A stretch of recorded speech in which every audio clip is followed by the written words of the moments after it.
कधीच नाही चुकणार तुमचे फेवरेट टीव्ही शोज झी5 सोबत, तेही एकदम फ्री। सावकाश सावकाश, अगं चपलाचं काढ। ये काय झालं अशू? ये सावकाश सावकाश, हे बघ आरामात। अरे काय तिला काय लागलं काय एवढं? बस काय झालं? हिला लागलं कसं? पाणी आणलं मी सांगतो। मी आणते हे अशू, अगं सांगा ना काय झालंय? सांगतो अगं आई, तिला जरा दम तर खाऊ दे। आम्ही चाललो होतो तर काही गुंड आले अचानक। हा आणि त्यांनी आम्हाला घेरलं।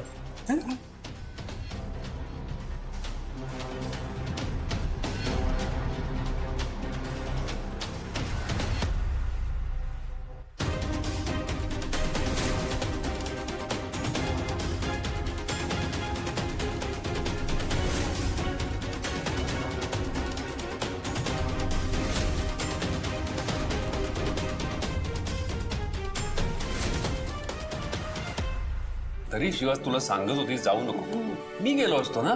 हो भाऊ, तुम्ही विचार करा, मी गेलो नसतो तर नेहा एकटी असती, मग काय झालं असतं? हो पण शिवा आली म्हणून आम्ही दोघेही वाचलो, नाहीतर ती नसती तर काय झालं असतं काय माहित। पण शिवाला कसं कळलं यांना गुंडांनी हेरलं होतं ते?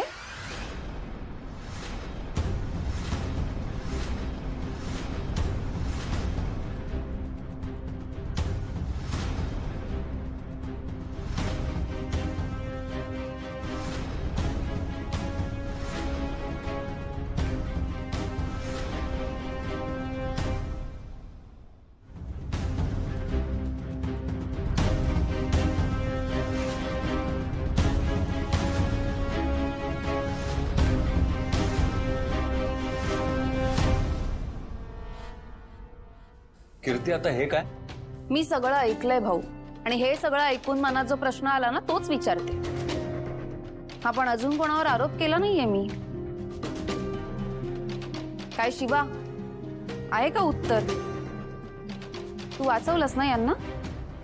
नाही काय तर म्हणे देवासारखं धावून गेलीस, ते पण अचूक वेळेत। कसं ग? नाही तुला कसं कळलं यांना गुंडांनी हेरलं होतं ते, फसले होते ते, कसं कळलं?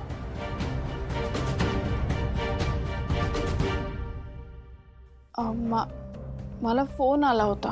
कोणाचा? ते नाही कळलं भाऊ, पण इतकंच सांगितलं फोनवर की आशूच्या जीवाला धोका आहे, म्हणून मग। फोनवर कळलं का? म्हणजे तेव्हा तू घरात होतीस ना? हो। मग आम्हाला कोणी सांगितलं का नाही? का तुला पुन्हा एकदा कर्तृत्व दाखवायचं होतं? हगाई दाखवायचं का नाही ना ते राहिलं लांब, पण ऍटलीस्ट सांगून जाऊ शकली असती। आणि काय आता आशूचं हिच्याशी लग्न झालंय म्हटल्यावर आपल्यासोबतची नाती संपली आहेत का? नाही नाही, असं नाहीये भाऊ, मला तेव्हा ना कळलं नाही काय करावं, म्हणून मग मी पटकन निघून गेले। हो पण शिवा, तू गेलीस म्हणून या दोघांचा जीव वाचला ना? हो ना कीर्ती, हे खरं आहे की नाही? बरं आशू, तू त्या गुंडांचे काही चेहरे बघितलेस का? कोणाचा चेहरा आठवतोय का तुला?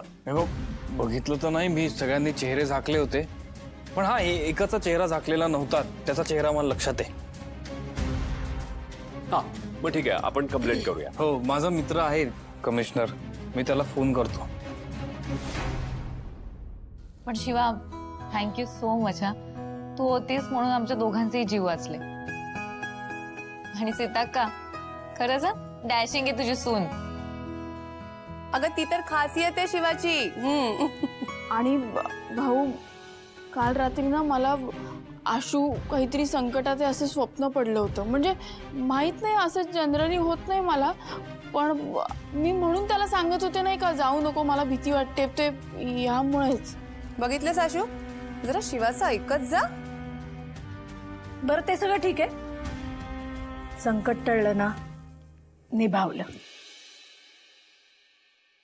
बरं नेहा, तू आता जरा आराम कर। मी लक्ष्मणला फोन करून सांगतो ही मीटिंग पोस्टपोन करायला। आणि भाऊ मी आलोच त्याला फोन करून। बरं नेहा, मी ज्यूस आणते तुझ्यासाठी। वा, खूप दुखतंय का ग तुला? बघू। नाही अगं आता तू काळजी करू नकोस, ठीक आहे।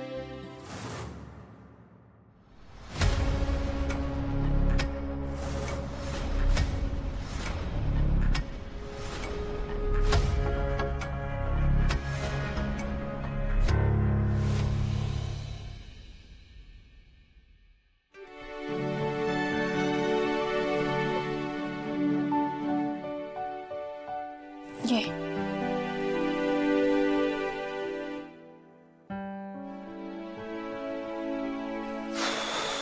बापरे, आजचा दिवस म्हणजे ना.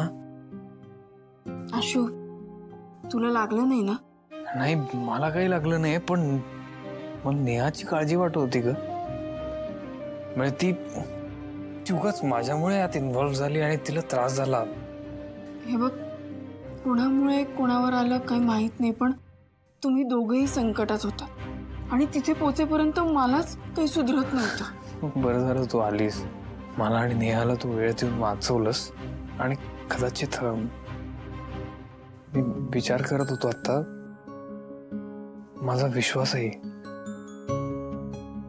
आशू, मी हे सगळं केलं म्हणून तुला असं वाटत असेल. हे बघ, तू लगेच निर्णयावर येऊ नको. मला ना तुझा कायमचा विश्वास हवाय. आपण बोलू नंतर. नाही, आपण आत्ता बोलू. मी विचार करत होतो आणि मला तुला सांगायचं आहे की मी तुझ्याशी असा वागत का होतो आणि काय कारण होतं. म्हणजे सगळ्या गोष्टी सॉर्ट होतील ना. ओके, सो असं झालं की त्या दिवशी तुझा वाढदिवस होता. मी सगळी प्रिपरेशन केली आणि सगळा दिवस नॉर्मल गेला, खूप चांगला होता.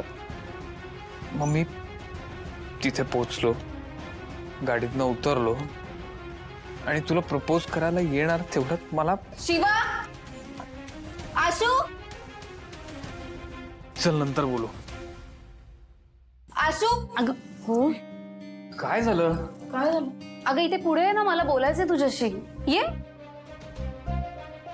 ये ये. काय झालं? सांगते ना. किती काय चाललंय? कशासाठी बोलावलंयस? आई, त्या पोरीने औषध घेतलंय. नेहा, तू जा आराम कर जा. नाही, मी ठीक आहे. हे बघ कीर्ती, यामागे कोण आहे ह्या गोष्टीचा छडा आपण लावूच. आशूच्या त्या पोलीस मित्रालाही मी फोन केला होता. तो म्हणाला मी शोध घेतो म्हणून. हा, येस. आपल्याला आशूच्या मागे कोण आहे हे लवकरच कळेल. थँक्यू काका. नाही, बरं झालं तू स्वतःहून विषय काढलास, कारण मला या विषयावर यायचंच होतं. कीर्ती, काय झालंय? भाऊ, मला आज सगळ्यांसमोर ना एक सत्य आणायचं, जे गेले कित्येक दिवस मला सगळ्यांसमोर आणायचंच होतं. कसलं सत्य? आई, आपल्या घरावर ना संकट बाहेरून आणायची काहीच गरज नाही, कारण खरं संकट आपल्या घरातच आहे. आपल्या घरातच अशी एक व्यक्ती आहे जी आपल्याच लोकांवर मुद्दाम संकट घडवून आणते. आशूवर झालेला हल्ला मुद्दामूनच घडवून आणला होता, योगायोग नव्हता. तोही त्याच व्यक्तीने घडवून आणला होता. आणि जसं मला हे कळलं तसं मी आज सगळ्यांसमोर घेऊन येते, कारण आता वेळ आलीये त्या व्यक्तीला अद्दल घडवायची. झी5 ॲप डाउनलोड करा आणि पहा सर्व एपिसोड्स एकदम फ्री.